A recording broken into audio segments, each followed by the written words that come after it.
भाई जो गुरु वचन पे डट गए, कट गए फंद 84 के। अब देखिए उस वास्तविक अल्लाह का क्या आदेश है। सर्जनकर्ता का मानव के खाने के लिए निर्देश व आदेश है।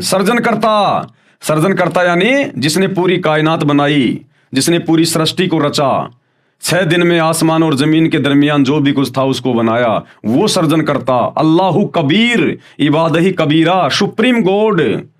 उन्होंने क्या आदेश दिया?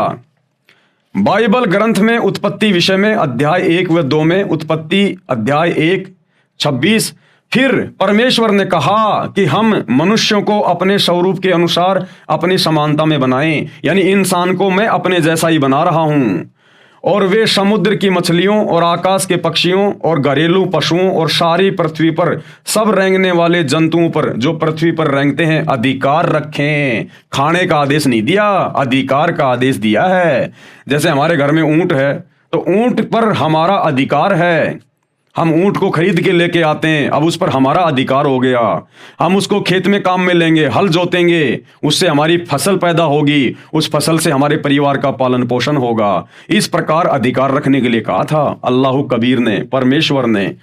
और देखिए आपको एक छोटा सा बाइबल से भी आप भाई बहनों को दिखा देते हैं ताकि किसी भी प्रकार की शंका ना हो किसी को।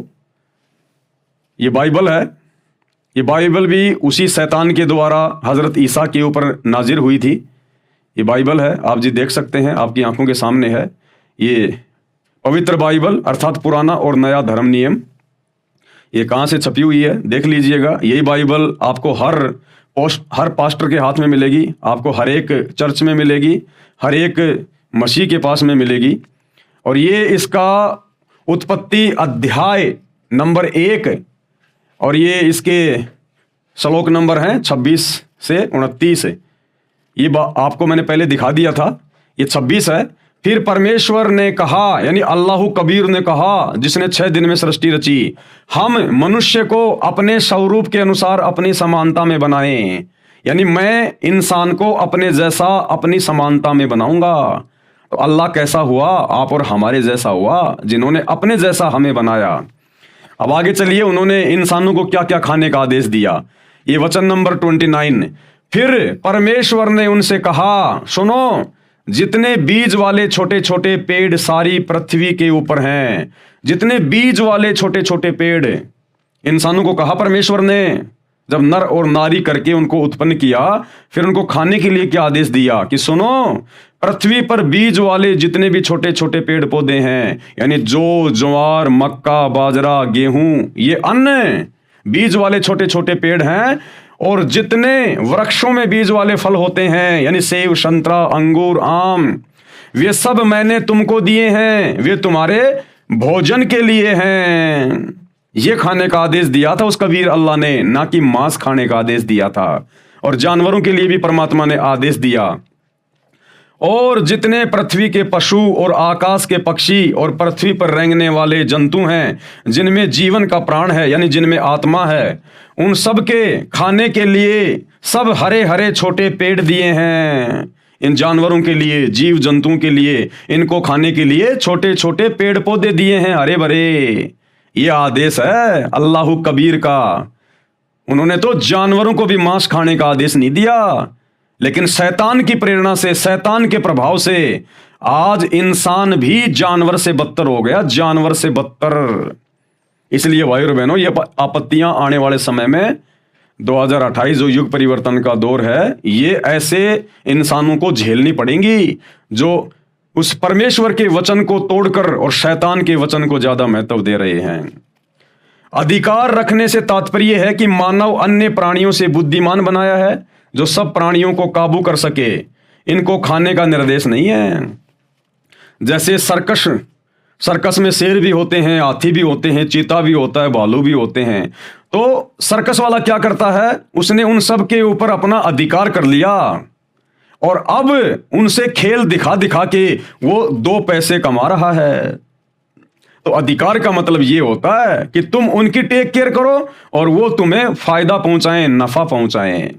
और खाने के लिए परमात्मा ने सबको ये छोटे छोटे बीज वाले पेड़, फल, ये आदेश दिया परमात्मा ने किसी जीव की हत्या करने का नहीं दिया। उत्पत्ति 1 श्लोक 27, तब परमेश्वर ने मनुष्यों को अपने स्वरूप के अनुसार उत्पन्न किया, नर नारी करके उसने मनुष्य की सृष्टि की। परमेश्वर ने मनुष्यों को आशीष दी और उनसे कहा, फूलो फलो और पृथ्वी के ऊपर भर जाओ। मनुष्यों के भोजन के लिए निर्देश जो अभी आपने बाइबल में देख लिया कि उस अल्लाह कबीर ने, सुप्रीम गॉड ने इंसानों के भोजन के लिए क्या निर्देश दिए। उत्पत्ति अध्याय 1 श्लोक 29, फिर परमेश्वर ने उनसे यानी मनुष्यों से कहा, सुनो, जितने बीज वाले छोटे छोटे पेड़ सारी पृथ्वी के ऊपर हैं, यानी बाजरा, ज्वार, गेहूं, चावल, चना, मक्का, काजू, बादाम, पिस्ता आदि आदि, और जितने वृक्षों में बीज वाले फल होते हैं, आम, अमरूद, जामुन, केले, अंगूर, वे सब मैंने तुमको दिए हैं, वे तुम्हारे भोजन के लिए हैं। अभी आपने बाइबल में देख लिया। उत्पत्ति अध्याय 1 श्लोक 30, और जितने पृथ्वी के पशु और आकाश के पक्षी और पृथ्वी पर रेंगने वाले जंतु हैं, जिनमें जीवन के प्राण हैं, उन सब के खाने के लिए मैंने हरे हरे छोटे पेड़ दिए हैं, और वैसा ही हो गया। उत्पत्ति अध्याय 1 श्लोक 31, बाइबल में क्या लिखा है, तब परमेश्वर ने जो कुछ बनाया था देखा तो क्या देखा कि वो बहुत अच्छा है। तब सांझ हुई, फिर भोर हुआ, इस प्रकार 6वां दिन हो गया। उत्पत्ति अध्याय 2 और आगे ये श्लोक नंबर 2, यों आकाश और पृथ्वी और उसकी सारी सेना का बनाना समाप्त हो गया, और परमेश्वर ने अपना काम जिसे वह करता था 7वें दिन समाप्त किया, और उसने अपने किए हुए सारे काम से 7वें दिन विश्राम किया। यानी वो कबीर परमात्मा अपने सतलोक के सिंहासन पर जा बैठा। उत्पत्ति अध्याय 2 श्लोक 3, और परमेश्वर ने 7वें दिन को आशीष दी तथा पवित्र ठहराया, क्योंकि उसमें उसने सृष्टि की रचना के सारे काम से विश्राम किया। विशेष मानव के भोजन के विषय में यह आदेश उस अल्लाह का, जिसके विषय में कुरान की सूरत फुरकानी 25 आयत नंबर 52 से 59 में वर्णन है कि कबीर अल्लाह ने सर्व सृष्टि की रचना 6 दिन में की, फिर ऊपर आसमान में तख्त यानी सिंहासन पर जा विराजा। उसकी खबर यानी संपूर्ण जानकारी किसी बाखबर यानी तत्वदर्शी संत से पूछो, उससे जानो। अब भैया उसकी जानकारी तो वर्तमान में सतगुरु रामपाल जी परमेश्वर जी के पास में, बाकी पूरे विश्व में किसी के पास नहीं है। और अब ये जानकारी धीरे धीरे पूरी दुनिया को पता चल रही है कि वास्तव में रियल अल्लाह कौन है, रियल गॉड कौन है, और ये डुप्लीकेट शैतान जिसने सबको भ्रमित कर रखा है, जो मुसलमानों का अल्लाह बन के बैठा है, हिंदुओं का भगवान बन के बैठा हुआ है। अब ये जानकारी सतगुरु रामपाल जी ने यानी स्वयं उस अल्लाह कबीर ने धरती पर बाखबर के रूप में, तत्वदर्शी संत के रूप में प्रकट होकर अब सबको बता दी है। और अब ये डूंडा फटेगा, डूंडा पूरे विश्व में डंके की चोट पर बच्चे बच्चे को पता चलेगा कि शैतान कौन है, डुप्लीकेट अल्लाह कौन है और सुप्रीम गॉड कौन है। यह कादिर अल्लाह ताला है, सृष्टि का रचनहार है। इसने जो रचना करनी थी 6 दिन में की, तथा जो प्राणियों के खाने का आदेश देना था दिया, और 7वें दिन ऊपर आसमान में अपने निज निवास में तख्त पर जा बैठा, जिसका आदेश मानव यानी नर नारी को मांस खाने का नहीं है। इसके आदेश की अवहेलना करके, अन्य का आदेश पालन करके मांस खाने वाले परमेश्वर का विधान भंग कर रहे हैं। हिंदू हो, मुसलमान हो, सिख हो, ईसाई हो, जो भी लोग मांस खाते हैं, उल्टे कार्य करते हैं, 2 नंबर के काम करते हैं, ये सब के सब शैतान के प्रभाव से कर रहे हैं, डुप्लीकेट अल्लाह के प्रभाव से कर रहे हैं। उस सुप्रीम गॉड अल्लाह कबीर के आदेश की अवहेलना कर रहे हैं, जिस कारण से भयंकर मुसीबतों का सामना करना पड़ेगा, जो दंडित किए जाएंगे। विशेष बाइबल के इस कथन से सिद्ध होता है कि सृष्टि रचना करने वाले ने अपने वचन से अनेकों स्त्री पुरुषों मनुष्यों की उत्पत्ति की थी, तथा अनेकों पशु पक्षियों तथा पृथ्वी व जल के जीव जंतुओं की उत्पत्ति की थी। जैसे कहा है कि बाइबल उत्पत्ति 1 अध्याय 25, 6ठे दिन इस प्रकार परमेश्वर ने पृथ्वी के जाति जाति के वन पशुओं को और जाति जाति के भूमि पर रेंगने वाले सब जंतुओं को बनाया।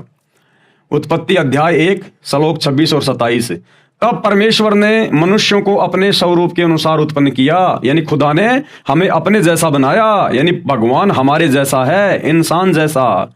नर नारी करके मनुष्यों की सृष्टि की, जो बाइबल में आगे वर्णन है यह परले के बाद का है। फिर भी हमने मांस न खाने वाला प्रकरण समझना है। इससे स्पष्ट है कि पूर्ण ब्रह्म यानी कादिर अल्लाह यानी परमेश्वर का आदेश मानव को मांस खाने का नहीं है। मांस खाने से पाप लगता है, भयंकर दोषी बनता है, दंड का अधिकारी बनता है। जो गुरु वचन पे डट गे, कट गे फंद 84 के, कट गे फंद 84 के, कट गे फंद 84 के।